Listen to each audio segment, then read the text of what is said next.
Henley and Arden Tennis Club has always been a friendly, rural club. However, in recent years we've seen great things happening.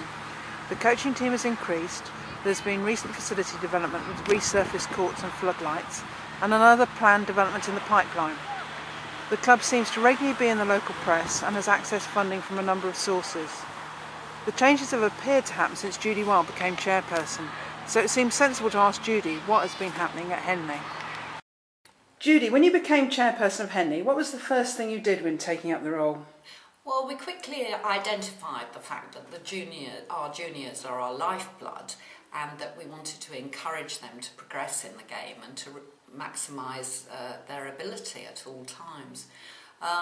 We also had a lot of volunteers, but they didn't necessarily have specific jobs to do, so we encouraged them to have a specific job within the club to maximise that angle, really. And did you actually get involved in Club Mark? At that time, that became a priority for the club. I don't think we realised quite how valuable it was going to be to us, because we just thought it was an easier route to get grant funding.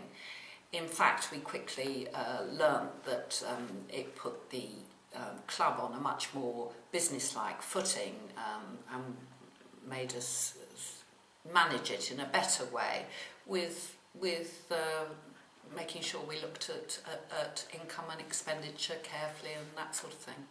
So what small changes have you made that have made big differences? Originally I started coming down on a Saturday morning to meet the junior parents, and from that we introduced an honesty coffee bar with coffee and tea and biscuits and juice and things for the children, and that got the parents talking to each other. It was a great icebreaker, introducing them, and we've had a lot of parents come back into tennis specifically from that meeting.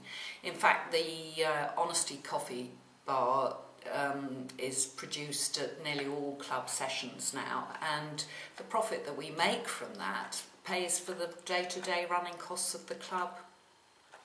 What's been your most successful event? We have a lot of parties and social events here, but the most special one was when we did our last big project 2 years ago, and we invited Roger Draper, Chief Executive of the LTA, to attend, and to our surprise he did attend, and that was a very special evening for the club. All sorts of people took on different roles. One member took over all the catering and coordinating people's donations. We had junior members as wine waiters on the evening, and other ones. They also totally the team leaders totally ran a junior sort of session on that night. So it was a very special evening for everybody at the club. We were also able to invite all our local councillors, neighbours, people who'd supported us in the project, and were able to say thank you on that night. Yeah, the project was a real major development for the club. How did you go about making it happen? Well, there were small jobs for a lot of people, really. That's what we tried to encourage, yes. And did you find that kind of Club Mark helped you with that project? Yes, we did. With the Club Mark, we found it was a huge help, because with the district council planning application for funding, 50% of the planning is things like your constitution, your policy documents, and of course we already had those, so really we just had to fill in the form. We've also always spoken to our local councillors and made sure that we hear about any grant funding or things like that might be in the pipeline, or planning applications that might be helpful to us. You say that you got a lot of jobs for a lot of people. How did you actually recruit these new volunteers? Well, we were a bit cheeky really. When we revamped our membership form as part of Club Mark, we put a sneaky non-compulsory question called occupation, and from that we discovered all sorts of diverse talents within the club: a lawyer, some accountants, bank manager, and carpet fitter, electrician, and so we were able to use those talents within the club. Okay, so what kind of positions have you got on your committee? Well, we have a committee of 12. Everybody on the committee has a job and a title.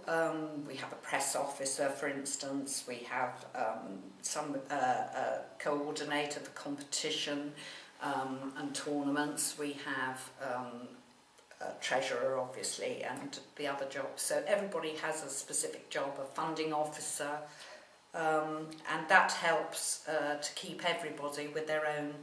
We have a diary compiler.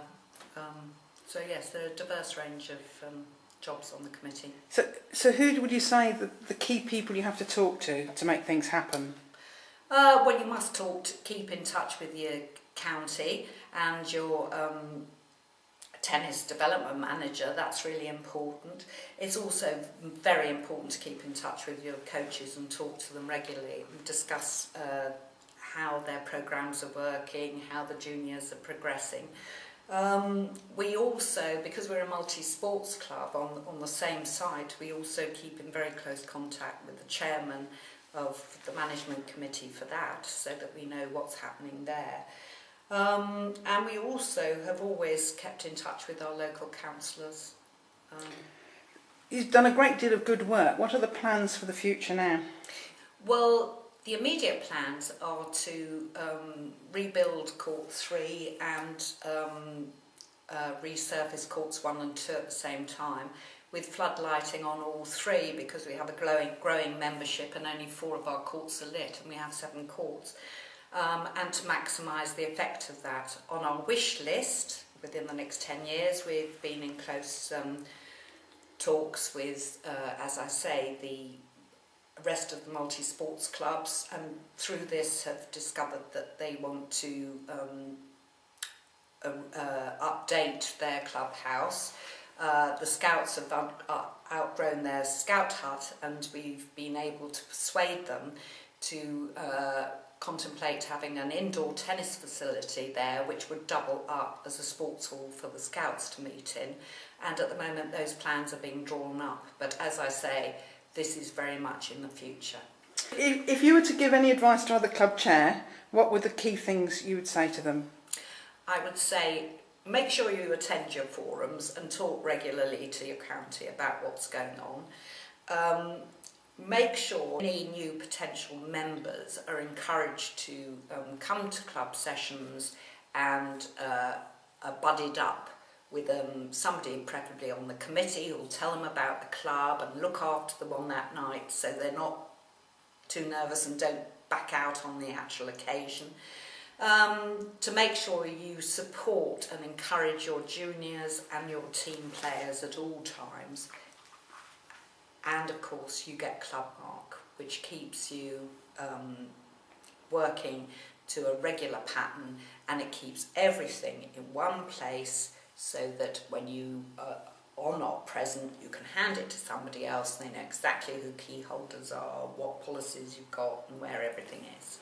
Thank you, Judy. Thank you.